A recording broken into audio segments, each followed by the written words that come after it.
Hi, my name is Raven Young, and I'm here with Warren County historian Jimmy Haley today, and we're going to touch on some history of this property. Well, Fraley's was the #1 furniture. We discuss about Bologna Day.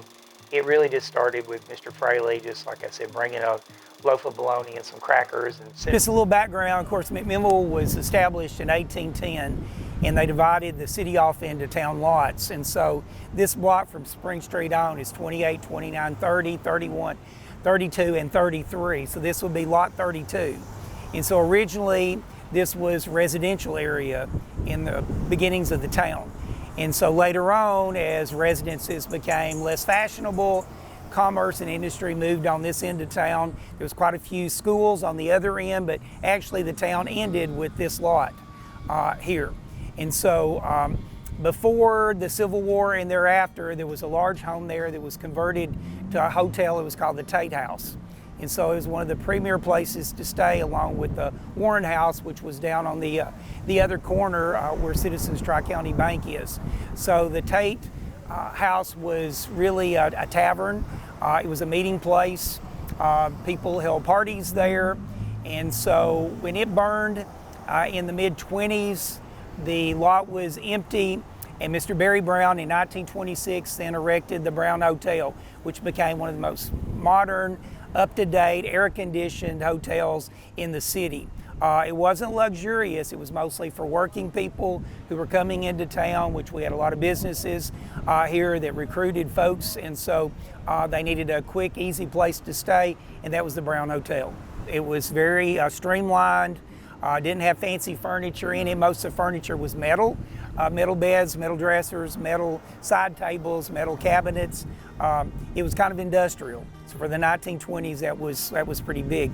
Later on in Art Deco, filling station was added to the corner up here, the Gulf Station, which remained there even after the Brown Hotel was torn down for several years. And across from it was a blacksmith shop. The Hootenpiles had a blacksmith shop there, and it was converted to a service station later on as well. There were service stations almost on every corner. And as Raven mentioned, to the rear of this was more of the Brown Hotel, and then there was homes up and down Sparta Street, and one of those homes was really converted into business and commercial and apartments. And so it had several, the telephone company was there.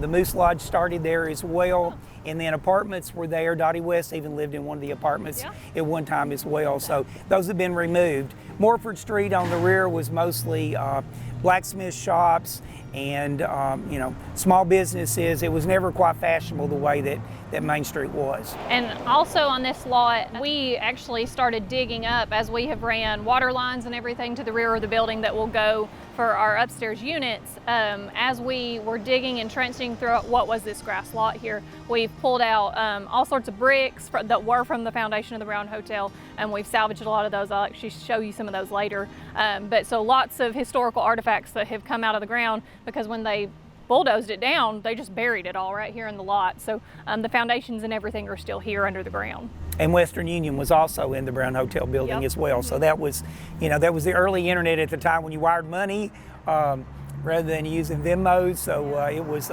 for working men here and business people that were spending, it was important to have a Western Union in the hotel as well. So will you just tell us a little bit of history about the property as a whole? What businesses have been here over the years? Kind of when is it built? We have obviously records that date it back to 1881, but I know we've talked about that you think that some of the property could be older than the actual tax record says it is, so you just tell us. Well, when the city was laid out in 1810, they sold off lots, and so down there where the city drugstore was 28 and 29, and so the middle lots would have been 30 and 31, right. And then toward the end of Sparta Street would have been 32 and 33. We have no record who bought those first original lots from the 1810 auction. Around 1813 or so, 28 and 29 sold for $175. And so this end of town, well, that was a lot of money back 200 plus years ago, when the average person made, $2 a week or something. That was quite a bit of money. So, but this end of town was never commercialized really until mostly right about the Civil War and afterwards. This was mostly residential. And so, of course, it bordered Sparta Street, and Sparta Road took, all the way to Sparta, It was part of an old trail system that Native Americans in Buffalo had used. But it was a busy corner for many years. When you go back 40, 50 years, but in those earliest days, it wasn't as populated, and there weren't as many commercial buildings down here. So, some of the oldest buildings we have seen on the Sanborn maps, which are fire maps, that show businesses and what they did and where the storage tanks were in the sidewalks and under the cisterns under the sidewalks that were used for pump stations. But it was a way basically to also have insurance. In the 1880s, there were some two-story buildings here that were frame, and then the Tate House, which began as a home and then it became a hotel, boarding house. Miss Mary Jane Tate operated that around the turn of the century, from the 1880s up until about 1910 or so. It was a happening place and a happening corner at that particular time. We do have some pictures of it, but it was a frame building as well, and across the street from it was the Gross House. So this was mostly residential until the 20s and 30s, and it started to be more commercialized, and the homes came down and commercial buildings went up. As we found, and you have in some of our discoveries in these buildings and remodels, they didn't throw things away. They repurposed, they refaced, they wouldn't tear a building down, they would add a new story to it or a new face to it, and that's happened multiple times to buildings that now are undergoing restoration. You mentioned the cisterns too, so when we actually were renovating the floors downstairs, we found the cistern in this building. Yes. So it's about, I'd say probably about center of what the building looks like now. This is where the cistern's located. It was bone dry, no water in it or anything, but it's still there. And a lot of those cisterns set between buildings, and so the runoff from the roofs, if people don't know what a cistern is, they think it's a well. Right. It's really a collecting tank is what it is, and it was runoff from mostly rooftops, and they would gutter water into it. Right. Not very hygienic, but it was better than some put out water. fires or whatever. And it was drinkable. The city spring was not too far, but late 1880s and 1890s, they were starting to install water systems. And so the earliest water came through then, and that helped a lot of businesses. So the Tate House was there on the corner, and then the next group of buildings were what became McMinnville Hardware Store. And so McMinnville Hardware was like the Walmart of its day. So Butler Smith and J.D. Elkins, Mr. Jim Elkins, were the owners of it, the main owners. There was other investors later on, particularly after they died, but that business flourished from about 1900 to early 1950s. So what all did they when it sell? declared. They sold Ford motor cars, they sold caskets, tombstones, hardware, farm implements, clothing, just about anything and everything. It was like a modern day Amazon or Walmart. You could buy almost anything there. And it was a prosperous business, and it took up, half this block. Right. So it was a pretty big place, and 3 stories, and so they had, things on nearly every floor. Right. And Mr. Butler Smith was very successful. Both of them had served as mayors. They were very popular business people and very savvy. Of course, the next building down toward the Court Square was the Hillis Hardware Store. So from 20s, 30s, 40s, 50s, till they moved down to the Depot Bottom. So that was next to, it would have been on Depot Street then, next to the Country Cafe down there? Yes, where Robert's Hardware ended up going Yeah, you can still later. see hardware on the building. You can, but Hillis Hardware was here. That was Mr. Wayman Hillis. He was big in the Boy Scouts movement, but the Hillis Hardware was a happening place. We had hardware stores all up and down Main Street. Well, and this building at one point was a bonded warehouse too, right? Yes. I think that says on the Sanborn maps, a bonded It does. warehouse. Biles and Smith, of course, that Right, was Butler yeah, Smith that's as well. this one. That's this building right here. And so right next to it was the bonded warehouse. And so most people don't understand the nursery industry started long before the 20th century. Even before the Civil War, we had brokers here buying apple and peach trees and planting apple and peach trees, mostly for brandy. So we were one of the big brandy producers. And so having a bonded warehouse was a way to export. And of course, they'd take it and ship it by train loads, by the barrels. It's had a lot of rich history. Now, before Hillis Hardware, the building was Mr. Frank Maddox's. And so it dates from around 1900. And so Mr. Maddox was Tin Smith, made gutters and ornamental faces that you see and facades, pictures from downtown. Okay. What about the tin ceiling tiles and 10 stuff? ceiling Because we tiles. have those from when it was Fraley's. So, Actually, well, some of those up there, but we'll look at those later. And those were added later, but he was a master tinsmith. On one side was his tinsmith shop, and the other side was a meat market where he sold fresh oysters and seafood as well. So that would come in on train. He had a refrigeration, which in 1900 was a pretty big deal to have a refrigerated room that you could hold meat in and fresh seafood to keep it from spoiling. He was quite successful as well. Now, that Touch Class building, that later on it was the Cloth House then. Right. After Hillis Hardware, it became the Cloth House. And Marcus Meadows and his wife Betty ran it for many years. Okay. And that was a happening place as well. Yeah. And then, of course, Touch of Class. Right. As well. And then, of course, on the other side of it, It's Not Your Property was where the Opera House was. Right. And you see that in a lot of pictures as well. But, Yeah, it actually fell on that building when it burned down. yes, it did. And, of course, that building had been refaced as well. And Mr. Houchin, the Touch Class building, we talk about haunted just a little bit. Mr. Houchin supposedly haunts that Touch Class Well, building. I'm sure glad he doesn't come over on this side of the wall. So he was friends with Mr. Maddox, so Yeah. it makes sense, I guess, that he would go in and visit on occasion, I guess. During the Civil War, there was actually a little skirmish down on the end of the street close to where the railroad overpass bridge is. Okay. So there was originally an older bridge there, they called it the Red Bridge. And it caught fire, it was wooden, and they painted it red with red oxide to keep it from rotting.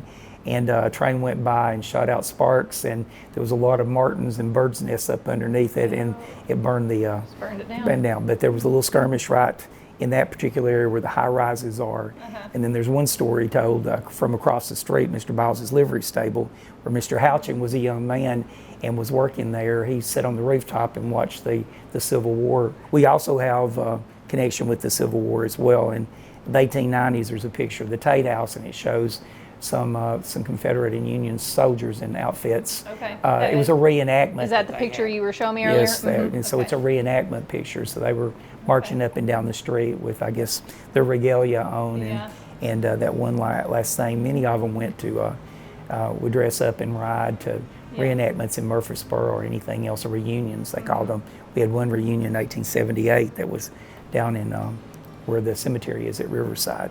By World War II, this whole area was pretty commercialized. When the Brown Hotel was built in the 20s, they removed the Tate House, which had burned, and built a modern 3-story brick hotel. Yeah, and some of those bricks are up there. We'll look at them later too. So, but that was during World War II. Now, McMinnville was the happening place. Camp Forest at Tullahoma. Okay. This is where people came to go to the movies. We had 3 movie theaters on Main Street. A lot of soldiers would come here, spend the night at the hotel. Many brought their, brides with them. So they were wartime brides, and they would honeymoon at the Brown Hotel. I had an older couple 10 or 15 years ago. He came back. She had passed away. And he said, I was a soldier at Camp Forest, and we got married, and we spent our honeymoon at the Brown Hotel. And he stood there and he said, but it's not here anymore. Yeah. It kind of broke my heart. He wanted that last little grasp of the memory of having, his departed wife and spending his honeymoon here in McMinnville. So there was a lot of soldiers that stayed here. Douglas MacArthur's wife was from Murfreesboro, and Douglas MacArthur held a big rally right after World War II in the park downtown. Okay. And there was a lot of people who stayed at the Brown Hotel Yeah. for that event because it was packed. It was a big deal. So there's been a lot of rich history in this building and the adjoining buildings. Of course, probably the most famous is Fraley's. Right. And so Mr. Walling Fraley started out humbly, and then when McMinnville Hardware went broke, he was able to purchase this building and move his furniture operations here. Yep. And it was, it was a top-notch furniture store. It was open 1945 to 2000. 55 years. And of course, there was an arcade located on this property as well. Paul Holder and Mr. Parsley started their real estate in that little arcade as well. There was a photography studio, I think, that was in there for a short time as well. So it's had a lot of lives and a lot of turnovers and stuff as well. So for the Biles and Smith building, Yeah, that's this one. that's this one right here. Probably 4 or 5 different in this one. Fraley's building, McMinnville Hardware, and then Fraley's, and then what's occupying it now is Right. pretty much. And then obviously isn't there, but where Begonias is now, that was the Trail store. Yes. And they had City Bakery and Trail Photos. And there was a there, home that so- was there as well that the Yeah. Hugheses lived in.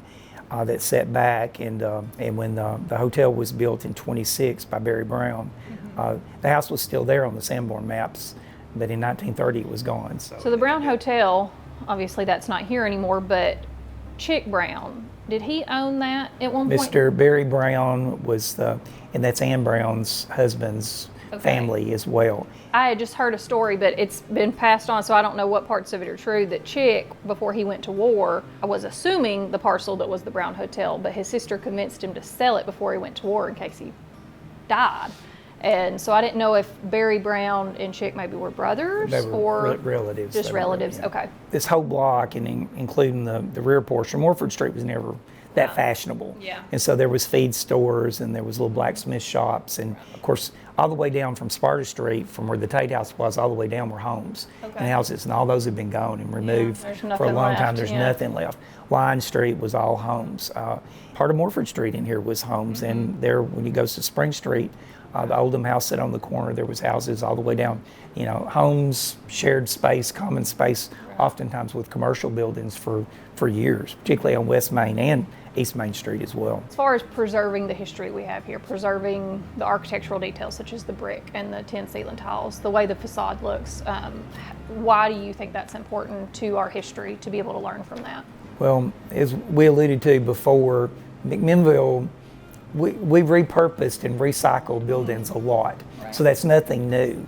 And so the facade on this building is, 65, 70 years old, but the older facade it's not the original facade. Construction costs are so high now, and they were high way back when, and people were thrifty. Right. And they didn't throw bricks away, they didn't throw a good piece of timber away that was used to shore up a building. They just repurposed and reused. So really this saving a piece of history is also kind of continuing, the saga of let's just take a building and resurface it, let's reface it, let's put a new use to it and move with it. And that's what they did, and that's what you're doing, and we're proud. It's unfortunate the Brown Hotel is gone, but the family just did not want to spend the money to fix it, and so it was cut up into small rooms, and even though it was a modern hotel, it was kind of industrial. It was for salesmen and and overnight guests. It was not to be a luxury. The Sudbury was an old luxury hotel, but by 1950s it was gone. Did you tell me that the stairs from the Sudbury were actually the stairs here? In this building. So originally there was a grand staircase in Fraley's. Obviously it wasn't structurally sound when we got the building, but that's actually what my desk is built out of, the stair treads. We saved all of them, so we're intending to use some more upstairs. And that's what they did with a lot of houses. When they'd tear them down, people would oftentimes take the remnants of architectural details and put them on their houses, and repurpose. The cost effectiveness of remodeling is oftentimes, less it's than less. New. And a lot of people want new, but I think, people are starting to appreciate some of the old. Yeah, the historical and integrity. It has character. Right. And it's not just, it's not just a sheetrock wall and a drop ceiling and carpet on the floor.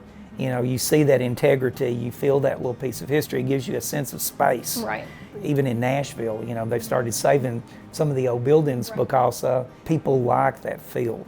Well, once you demolish it, you can't get it back. No, it's gone. It's gone. So it's gone forever. Yeah. And then you're looking at a picture and people say, why'd you tear that down for? In the 1960s, a lot of things were torn down. Yeah. And I'm really surprised that when Mr. Fraley got this building, he didn't tear it down and just build a modern new, furniture store. But, the building was structurally sound, and if a building's structurally sound, why tear it down? Yeah, Why tear it use down? Yeah. And he wanted to modernize the front, so he took the He old. did do that, right? He took the the old Which facade. is funny because he took it and changed it, and now we've taken it back closer. It's not obviously an exact representation, but it's a closer representation of the original building with 3 floors of openings, windows, and doors, and it looks a lot more historically accurate than it did when Mr. Fraley had it. It does, and just adding some activity to this end of the street has been remarkable. So, I think everybody in McMinnville appreciates what you and your family have done. When we started originally the project in 2020 for the commercial spaces downstairs, there wasn't a single car that parked on this end of the street. And now on any given night of the week, when Begonias is open or Southern Traditions or whoever, the streets packed, so it's definitely changed the center of gravity from what it used to be to what it is now. And parking was always an issue downtown. And like I said, in World War II, we have pictures from the 40s and 50s, and people double parked, and that's when Main Street went both ways. And people talk about parking today, but we didn't even have the back parking lots because urban renewal had not removed all those buildings, which are gone now too. And that's not a bad problem to have. It's not. So that means you've got business. We got business, people coming down here that they need parking. That need parking, and so we're happy to have it. But it's a good thing. But yes, it has shifted a lot of the commercial activity back down to this end of the street again, and that's a good thing to look up and down the sidewalks and see people strolling, going in and out. Well, it's a good feeling to know that the effort has been worth it too. And we all credit that with back when we Heritage Alliance organized Main Street McMinnville, and people just thought Main Street was trying to make things pretty, but Main Street McMinnville is part of economic community development. It's about revitalization plus building jobs and businesses. And that's really what Main Street was really all about. Downtown wouldn't be what it is today if Main Street had not done the street revitalization that it did. I mean, it took a little while, obviously, for it to catch on, but our downtown's beautiful, and people actually move here because it is so beautiful. And it was replacing the infrastructure, too, because some of the infrastructure, like I alluded to before, we had 100-year-old water pipes. When they had the street ripped up, they put in a 6-inch main for our sprinklers for us to be able to sprinkle the system. If that hadn't been done, we wouldn't be able to have sprinklers here and for that safety. So things like that Main Street did with that revitalization streetscape was huge for what it is today. And we pushed also for residential housing above commercial, which the city didn't allow for a long time. No residents in C1. It just took a bigger plan. So bringing the theater back and doing the grants that we've done for facade and improvements has done a lot to bring some reinvestment in the downtown, and so it has paid off, and we still have one of the most beautiful downtowns, and it's good to see this end of town now looking as pretty as the rest part, and so hopefully we'll do the next phase on Morford Street and out and West Main Street, and we'll do some upgrades on that end of town. I think it really shows for itself. I mean, it has paid off for what happened. The tax dollars that you get in from the business taxes, the property taxes, sales taxes from all the businesses that are going to live here, but also the property value has drastically raised with the private investment the property owners are doing. So with the city thinking about a streetscape project, I mean, this is a great one to show that it works. When we started, some of these Main Street buildings were selling for $19,000 and $20,000 a piece, and you couldn't buy anything for $20,000 downtown now. So but those people that are investing and believing in the sense of history that we have. And when we did the streetscape also, we did all the sidewalk insets. So a lot of them have history and the lot numbers. We have a couple of those out front. Out front as well, and we did that as a fundraiser. But people wanted to remember those little tidbits of history. Wanted me to be able to see it and learn it, and I mean, because the vast majority, whether it's people visiting that are tourism or whether it's just the younger generation that is living here and grew up here but doesn't necessarily know the history, to be able to learn that as they're looking at a building and to learn what it was and what it's been over the years, I think is really important to be able to teach people that. And I think the new owners have an appreciation for that, so they take pride in their business and their windows. Right. And their windows are clean and they're decorated. And it goes back to the old days when I was a little kid, when everybody at Christmas time would come to Fraley's to see their windows, because the windows were just over the top. I mean, they were always beautifully decorated with Santas and elves. And so, we're seeing part of that back again, and we're really appreciative. I'm glad we've been able to carry that out. But with you and others, it's been a great journey, and so we appreciate all those creative ideas and the reinvestment and believing in McMinnville. Well, that's what it takes. I mean, it takes people to believe in it and to want to work at it. And I mean, everybody doesn't feel that way, but I think it's very important that we preserve this. And the walkability now, and just taking a stroll up and down the streets is. I mean, you can get from one end of Main Street to the other in 10 minutes max. And it's an easy walk. It's a great walk. We got banks and post office, and you got the meat market, deli, and all. I mean, there's so much downtown now. So especially with having apartments up here, that's a great incentive to live downtown with how walkable it is. And so having people living downtown, they'll shop downtown, and so that's a big thing. So with the South Side Blue over there, that's being developed in the old City Grammar building is going to bring more Yeah. people downtown as well. So we're seeing it, and that's a good thing. We hope that notion spreads onto Hope it other continues. streets and Yeah. it continues. And so, but we want to thank the Main Street and all Yeah, the things absolutely. that have been done to help promote and regenerate these Right. this renaissance of our downtown area. Fraley's was the number one. It was the number one furniture store. We had other furniture stores downtown, but people would oftentimes shop Fraley's first and then go compare somewhere else and see if they could make a deal. Well, I mean, and people still call this building Fraley's. Fraley's Like building. that's what people remember most about this property is that it was Fraley's. Like, And the family saved the great big sign. I wish we could have kept it, but it to be repurposed somewhere else. Yeah. So they would like to. we do have that- the small one. Yeah, and that was a big neon two-story. It was That one, was a it's a trade. monster. It is a monster. It is a monster, but it was so iconic Yeah, it is. for downtown. You could see it all the way down at the end of, you could come down Main Street and see that. And then when Barbara opened Touch of Class, any kind of china and gift and birthday present and everything could be bought. So it was not quite McMinnville hardware store. You couldn't buy caskets and Ford motor cars. You could buy a whole lot of stuff. Right. And they were always good about ordering. We can have it here in 3 days, and it was. And they deliver it. They deliver bring it, to your house. and then they ended up with selling lawnmowers and fixing tillers. So they had their own little shop in the back that you've right. revitalized as well. Yeah, and we found a whole bunch of old gaskets and spark plugs and everything down there in the basement of that one. They sold top quality refrigerators and stoves and dishwashers. So it was it was a place that you could go and.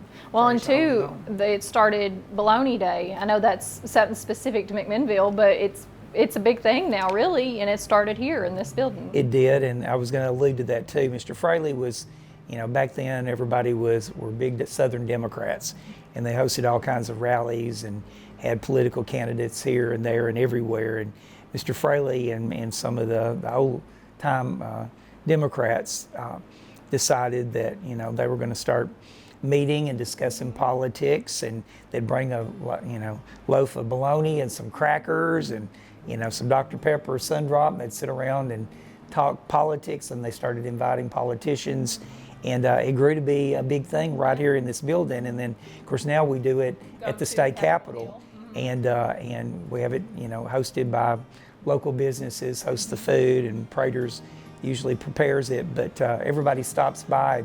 Once again, it gives regular, ordinary people, they can get the bus with a chamber and Talk to your state and representative talk to your elected officials and hear, sit in on sessions. And but that all started kind of in this building. Because Begonias did Bologna Day, obviously here this year on the same day they went to the state capitol. But Ivy Hillis came by that day and got to talk to him some and everything. And he said, told us exactly where it was on the kitchen table and the front window display. So.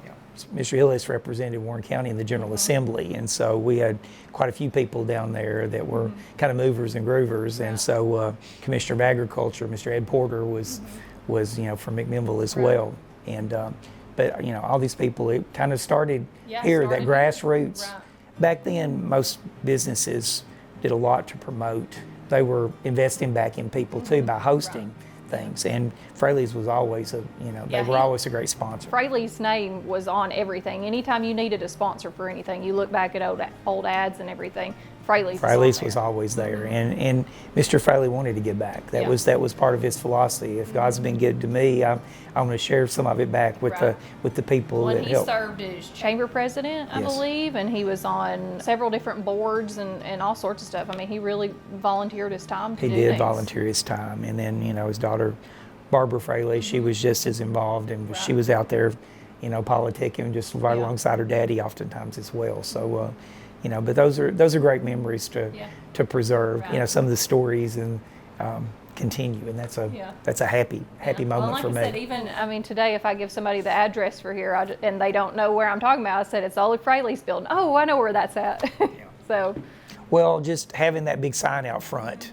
Yeah, And, everybody knew what Fraley's was and where it was. and what he looked like, and so because he was everywhere, he was always well dressed, always wore suit and tie most of the time, and he was, had beautiful gray hair brushed back, and and he was a little portly kind of fellow, and He, Well, and he was very involved in the community. Like I said, he was on Chamber of Commerce president. He was in I think he was in the Exchange Club potentially.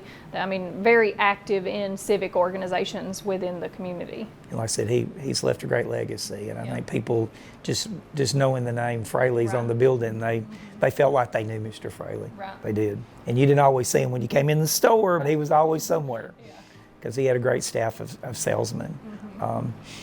He did, and so Mr. Fuston and Mr. Duncan and others, they were Monk Mayfield. There was a lot of characters here that were floor salesmen as well, and but it was fun. Yeah. It was. I always enjoyed coming in.